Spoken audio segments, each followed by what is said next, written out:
আজকে তোমাদের সাথে আমার মামি একটা নতুন রেসিপি শেয়ার করবে, হান্ডি চিকেন।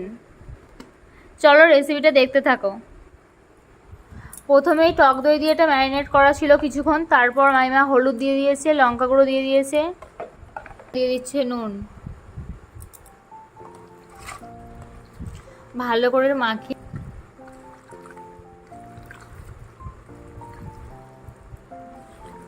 এর মধ্যে আদা, রসুন, গোটা জিরে বাটা আছে, একসাথে পেস্ট করা আছে।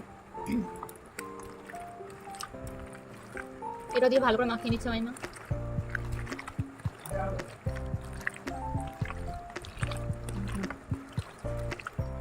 সমস্ত উপকরণ দিয়ে এটা ম্যারিনেট করতে দেওয়া হচ্ছে 1 ঘন্টা মতো। দেখতে থাকো ভিডিও। সিক্রেট মশলা দেওয়া হচ্ছে এখন। আর আপনারা যদি জানতে চান এই মশলাটা কি, এটা ঘরোয়া পদ্ধতিতে তৈরি, আপনারা যদি জানতে চান এই মশলাটা কি, তাহলে বেশি বেশি করে কমেন্ট করুন। মাইমা এখন হান্ডি চিকেন করতে চলেছে, তো কড়াইতে তেল দিয়ে দিল হাঁড়ির মধ্যে।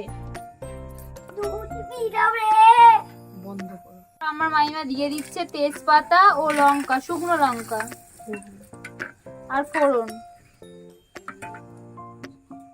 তোমরা যে পরিমাণে ঝাল খাবে সেই রকম অনুযায়ী লঙ্কা দিয়ে দেবে। কড়ার মধ্যে পেঁয়াজ দিয়ে দিল। এবার ভালো করে ভেজে নিচ্ছে, নাড়াচাড়া করে নিচ্ছে। এত ধোঁয়া হচ্ছে।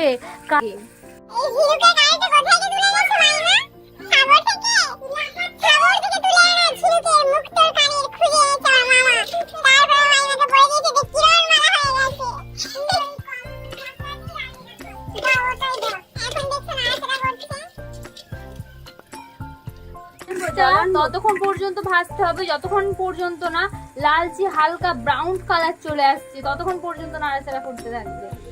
বাটা মশলা, এতে আদা, রসুন, পেঁয়াজ সমস্ত আছে। এরপরে চিকেনগুলো এক এক করে হাঁড়ির ভেতরে দিয়ে দেওয়া হচ্ছে। যখন মশলাটা পুরো দেখবে নেড়ে চেড়ে ভাজা ভাজা হয়ে গেছে একদম, তখন কিন্তু এই ম্যারিনেট করে রাখা চিকেনটা দিয়ে দেওয়া হচ্ছে হাঁড়ির মধ্যে। এতে খেতে আরো টেস্টি হবে।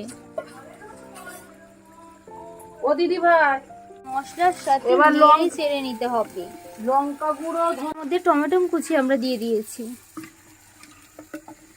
ভালো করে কিন্তু নেড়ে চেড়ে কষিয়ে নিতে হবে বারবার।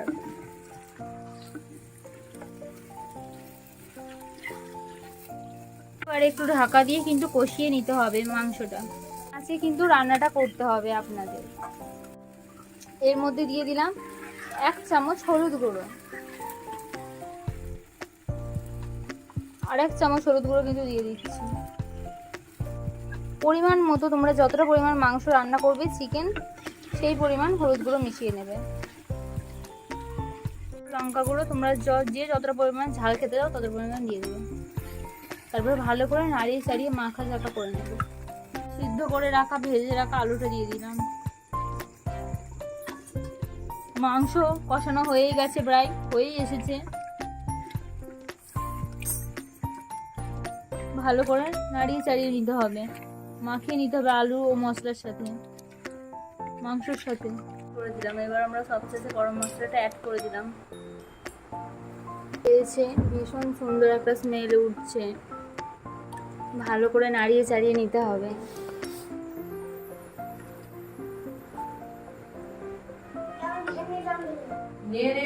ভালো করে মাখিয়ে চালিয়ে নিতে হবে। দেখতেই পাচ্ছ কি সুন্দর কালারটা এসেছে, খুব সুন্দর কিন্তু একটা স্মেল বেরোচ্ছে, আর কালারটাও ভীষণ সুন্দর এসেছে।